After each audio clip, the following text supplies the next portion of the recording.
I want you to go back to work tomorrow and be a Christian on your job, serving with excellence, serving the Lord, but knowing the Lord knows where you're sitting. He knows how long he wants you there. He knows when it's time to move, and he knows the bills that you have to pay, and says he is your source and everything else is your resource.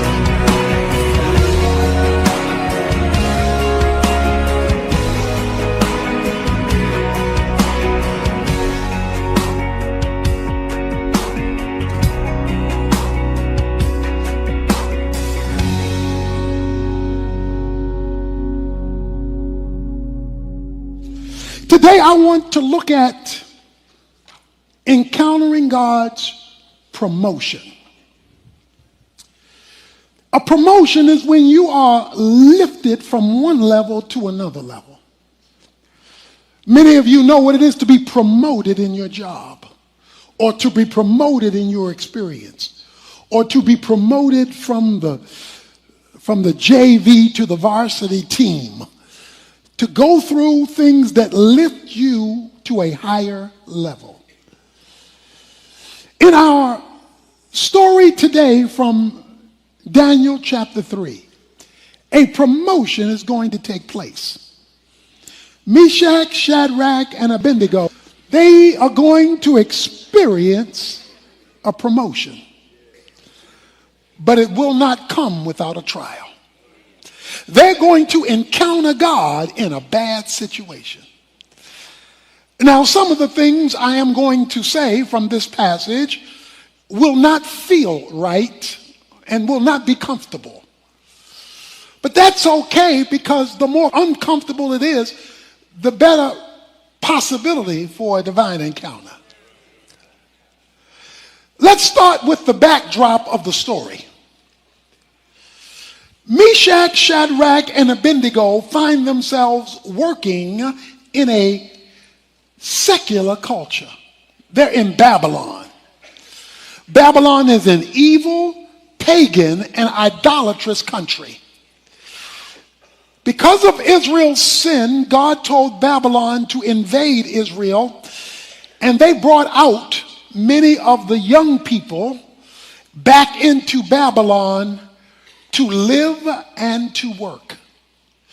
Daniel, along with the 3 Hebrew boys, are part of the group that was brought from Israel to Babylon, and now they have to live their life and do their work in a non-Christian environment. Many of you tomorrow will go to work in a pagan environment, where the people you work for and the people you work with do not share your Christian worldview. They do not believe what you believe. They do not act like you act. They do not walk like you walk. They do not talk like you talk. But that's the world you live in, because you have to provide for yourself, for your family, and you will find yourself in an unrighteous environment. That was the 3 Hebrew boys. They found themselves working for the federal government, because they were administrators in the regime of Nebuchadnezzar, who was the governing head of Babylon. So they were government employees working for a pagan government. They were sent to a Babylonian school, it says in chapter 1. It says that they were indoctrinated with Babylonian thinking. It says they were even given a Babylonian name after the name of a Babylonian god. So the culture was trying to de-Israelize them and pro-Babylonize them, trying to take their mindset from the rearing of their faith to the raising of the culture. And so you and I, like the 3 Hebrew boys, are caught in a cultural tension. How we were raised and what we're taught to believe, and where we have to live and earn our money. Where we have to live and function, or the people we have to be around, because that's the nature of the job in which we're situated. How do you be Christian when the environment you're in doesn't support your Christianity? When the environment that you're in is trying to woo you away from your faith, as colleges do with you and me and our children. and as the society does with people of God. So that's the situation, that's the circumstance that they find themselves in. Well, something happens in the beginning of the chapter 3. Nebuchadnezzar, the head of Babylon, develops a theo-ego. Theo is God. Ego is your mindset. He developed a God mentality. He deified himself. It goes on to say in the first 9 verses, you'll see 7 times discussion about this image he built to himself. He builds a statue to honor him, 90 feet tall and 9 feet wide. He not only builds a statue, he comes up with a law. The law says that everybody is supposed to bow to the statue of Nebuchadnezzar. He calls all of his leaders together and he says, I want you all to bow. And then he gives a warning in verse 6. Whoever does not fall down and worship shall immediately be cast into the midst of a furnace of blazing fire. Okay, watch this. Now, the issue boils around one thing. Who you going to worship? It says he built a statue and he says you are to worship before the statue. At the heart of the Bible, from Genesis to Revelation, is this issue of idolatry. For those who may not remember the definition of an idol is any noun, person, place, thing, or thought that becomes your source. So any person, place, thing, or thought that becomes your source has now become your God. Anything that competes with the God of the Bible as the thing you ultimately look to as your source is your God, no matter whether you call it your God or not. You and I live in a culture that not only wants our work, they want our worship. Because they often ask us to compromise biblical values in order to be accepted or in order to be promoted. So Shadrach, Meshach, and Abednego found themselves in a dilemma, and their career was on the line. While all of this is taking place, racism reared its ugly head. A racial dilemma takes place because verse 8 says, for this reason at that time certain Chaldeans came forth and brought charges against the Jews. So some Babylonians brought charges against the Jews. They didn't like the Jews. They didn't want the Jews working at the company. And the reason they didn't like the Jews is 1, they were Jewish, and 2, they brought their faith to work. See, they knew they were followers of God. So let me ask you a question. If you were accused of being a Christian on your job, would there be enough evidence to convict you? Or would you be found innocent of all charges? Because your faith is very vague. You know it, but nobody else does. They were clearly followers of God, and they were Jewish. They could not condemn them because of their work, so they had to condemn them because of their faith. So these 3 Hebrew boys find themselves on a dilemma because now the Babylonians who work with them, their co-workers, come and say and play politics. You know how politics is in the office. They come and play politics. They said, oh, Nebuchadnezzar, you got these Jewish guys here and they won't bow. Oh, they come to work, they do their job, but you told them to bow to the company. And they're not bowing to the company. They're not submitting to the authority of the company. So Nebuchadnezzar, when he finds out this minority group would not bow, he said, bring them here. Verse 13, bring me Shadrach and Abednego here. And in verses 14 and 15, he says, I'm going to give you all another chance. And then he asks the question, if you don't bow, verse 15, if you do not worship, you will immediately be cast into the midst of a furnace of blazing fire. And what God is there who can deliver you out of my hands? Now that's the question. The question is, I'm so powerful. This company is so strong. This government is so much in control that if I fire you, you will be fired. And you don't know anybody who can overrule my decision because I'm the man. Shadrach, Meshach, and Abednego responded to the king. Okay, see, I don't know if you caught that. Shadrach, Meshach, and Abednego responded to the king. So they either all talked at the same time or one talked for all three, because it says all three responded. That's why you need to hook up with some other Christians in your company so that you're not standing there alone. Okay? So they responded to the king respectfully.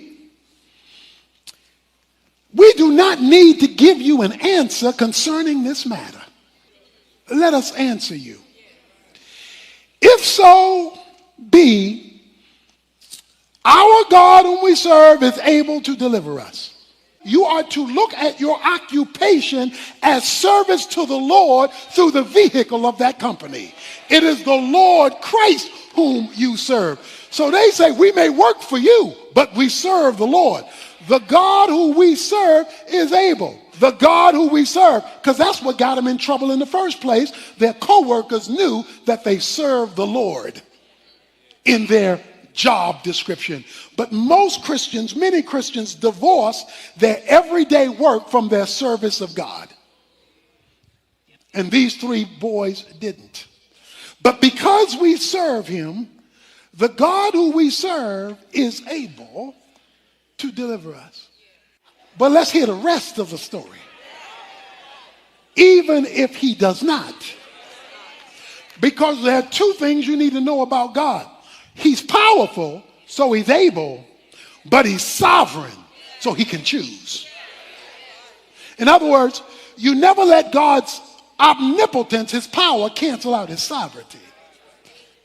God must have the option in any situation to choose what the right thing is to do at that moment, and sometimes he does not. And you need a theology that covers when he doesn't. Because if you don't have a theology that covers when he doesn't, then you're going to be mad at him when he doesn't, because somebody told you from the pulpit he's able. So you got to keep both in tension. And about both, you must say the same thing, because they say, even if he does not, let it be known to you, O king. We respect you. We're going to work for you. We are not going to serve your gods or worship the golden image that you have set up. Because it says in verse 19, then Nebuchadnezzar was filled with wrath. Filled with wrath. And his facial expression was altered. Okay? It's written all over your face. You don't have to say a word. You know, it's just he's contorted. He's contorted. Who do you think you're talking to? I don't care that you said it respectfully. Do you know who I am? Guess what he does? He is so hot, no pun intended. He is so hot. He gave orders in verse 18 to heat the furnace 7 times more than it was already heated. We're talking about crispy here. Let's look at this. 7 is the number of completion. This is like your boss saying to you, look, if you don't do this, not only will I fire you, I will see that you never work in this kind of business ever again. Because I'm going to tell everybody else who you are and what you do, and I'm going to get the word out. I'm the man. And you talking about you not going to bow because you got some other spiritual commitment. So the men who brought them to the furnace was so hot, it burned them up. The Bible says the men who brought them got burned up. That's how hot it was. They tied him up. In verse 23, and threw him into the midst of the furnace, still tied up. So they tied up their hands, tied up their feet. and threw them in. God didn't deliver them from the furnace. He let them get fired.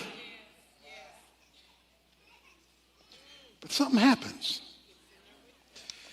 Verse 24, then Nebuchadnezzar the king was astounded, and he stood up in haste. He said to his high officials, was it not 3 men we cast bound into the midst of the fire? Come on now, help me with my math. Wasn't it 1, 2, 3, Meshach, Shadrach, and Abednego? They replied to the king, well, certainly, king, we put 3 guys in there. He said, well, come here. Look through this glass. Look, verse 25. I see 4 men loosed and walking around in the midst of the fire without harm, and the appearance of the 4th is like a son of the gods. Okay, see, you could preach right here. He says, we put in 3, right? Yeah, we put in 3. Well, how come? And we tied them up, right? Yeah, we tied them up. Okay. Well, why am I seeing 4? So if we put in 3, why 4? And how they walking around when we tied them up and no crispy?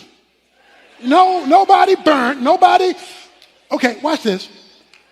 Sometimes when God wants to give you an encounter with him, sometimes he takes you out of it. Sometimes he delivers you from it. Sometimes you don't have to worry about it. But sometimes he wants to take you through it or join you in it, not deliver you from it. Sometimes he wants you to see what it's like when you're in the fire and not being burned by the fire. You're in the bad situation at work and he's working right beside you. He says, I see 4. And the 4th one I see looks like somebody straight from heaven. Sometimes heaven wants to join you in a bad situation without taking you out of it. He just gonna join you in it. But whether he takes you from it or joins you in it, you have an encounter with the living God, because you're supposed to be all shook up, all tied up, all screaming and hollering and worried and depressed. And here you are walking around the fire. Here you are strutting around the fire. Here you are moving around the fire. They messing with you at work and you still walking. They criticizing you at work and you still praising. They're making it hard for you and you still getting it on. Why? Because you know you're not by yourself.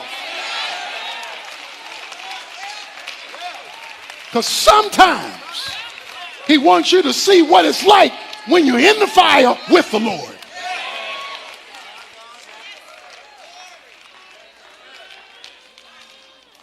Why? Why, God? Why are you going to do this? Look, I need to walk with you. Walk with me. I want you to turn to 1 Peter. I want to walk you through a series of scriptures. You need to know these scriptures in 1 Peter to show you this is not just Old Testament. This is New Testament. He says in 1 Peter a number of scriptures that will change your bad situation at work, change your bad situation at the company when you have this kind of understanding of a bad suffering season in your life. He says in 1 Peter chapter 2, verse 20, he says, for what credit is there if when you sin, you are harshly treated? You endure it with patience.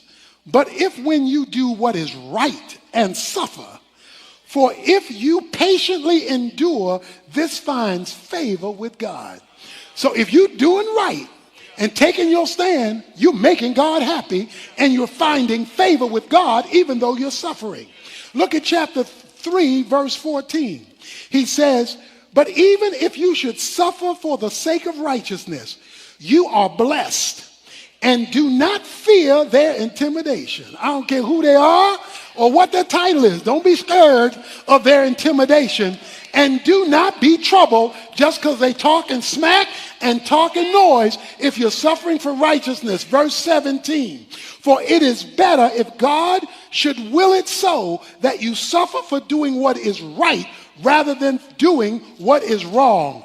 Finally, he says in chapter 5, verse 10, after you have suffered for a little while, the God of all grace, who called you by his eternal glory in Christ, will himself perfect, confirm, strengthen, and establish you. To him be the dominion. He gonna call the final shot. He gonna say where this job situation works out, whether there or somebody else. Because remember, your job, your government is only your resource. It is not your source. Some of you remember my story when I was in seminary working at Trailways. I was loading and unloading buses. They came to me because they had a scam.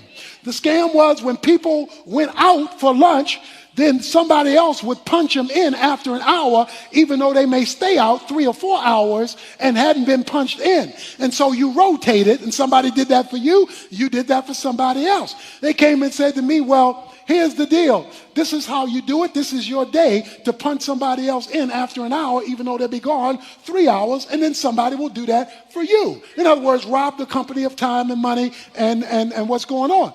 So I told him, I said, I can't do that because as a Christian, that's stealing, and that's not something I can do. And they said, oh, no, you don't understand. Everybody does it. It's the way we roll up in here. So you got to expect, you can't be an exception. Everybody does it. Let's get over this Christian stuff, and this is how we do it in the company. I said, I'm so sorry. Respectfully, I can't do that. Well, they said, well, since you can't do that, you're going to be unloading a lot of these buses by yourself.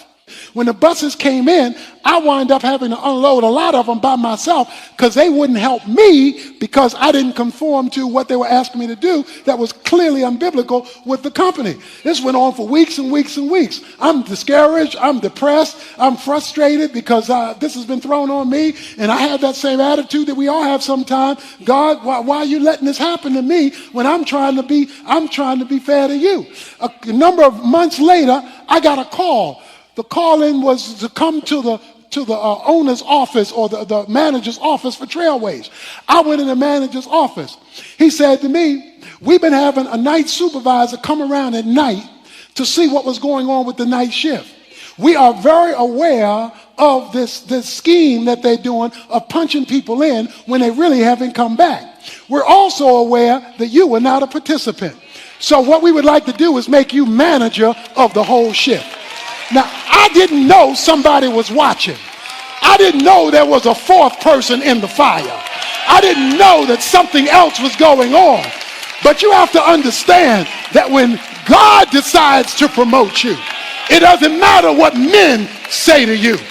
So it's time for us to take a stand. A man was on an island one day, and he got shipwrecked on this island, and nobody was there. He was out there by himself, and he wondered, well, how was he going to survive on this island? He put some sticks together to make a little hut to keep him away from the inclement weather, and he got in that hut. But through a series of events, the hut caught on fire. So the hut is on fire. He's on this isolated island. A few days later, a boat comes to deliver him from the island. He said, well, how did you know I was on the island? Oh, they said it was simple. We saw the smoke signals you were sending up to let us know you were here. Sometimes God lets you catch fire, but it's really a smoke signal saying to God, God, here's where I am. And even though I'm in a fire, I know you know where I'm located. So I want you to go back to work tomorrow and serve the Lord Christ. I want you to go back to work tomorrow and be a Christian on your job, serving with excellence, serving the Lord. But knowing the Lord knows where you're sitting, he knows how long he wants you there, he knows when it's time to move, and he knows the bills that you have to pay, and says he is your source and everything else is your resource. You can lift your head up high, and even if the rest of the folk don't like you on the job, you just find you a Meshach, a Shadrach, and an Abednego, and you take your stand for God, because God ultimately owns the company. Let's give him some praise in the midst of your problem.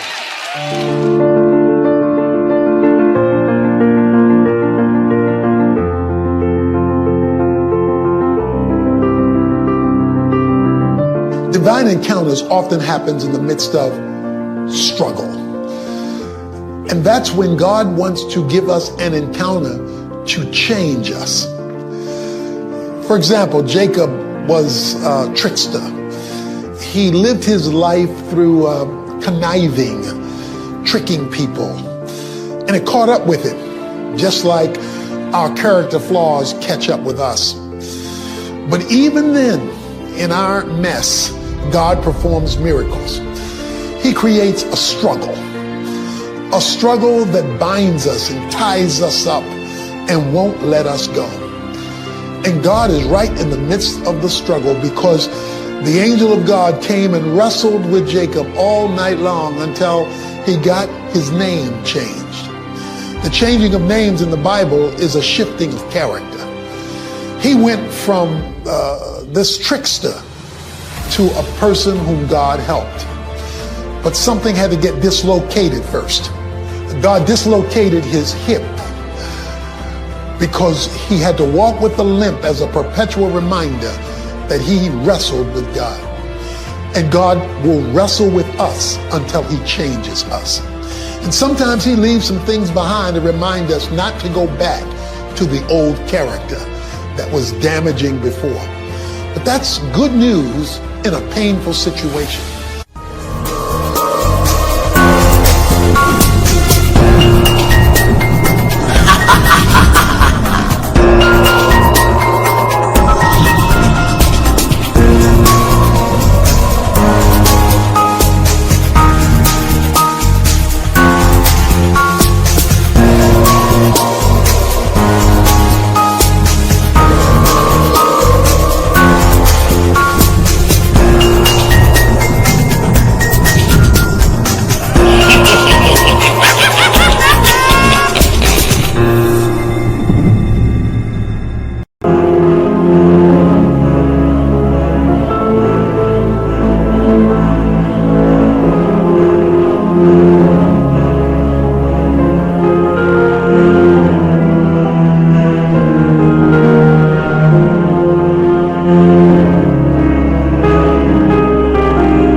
little thing related to you make me smile. I know you are doing hard work to make things possible. I want to let you know that I am with you, and I will be forever. Every little thing related to you make me smile. I know you are doing hard work to make things possible. I want to let you know that I am with you, and I will be forever. When you talk, I want to listen to you for hours. When you are there beside me, I feel like looking at you all the time. My love for you will never really change. Just want to tell you that you mean a lot to me.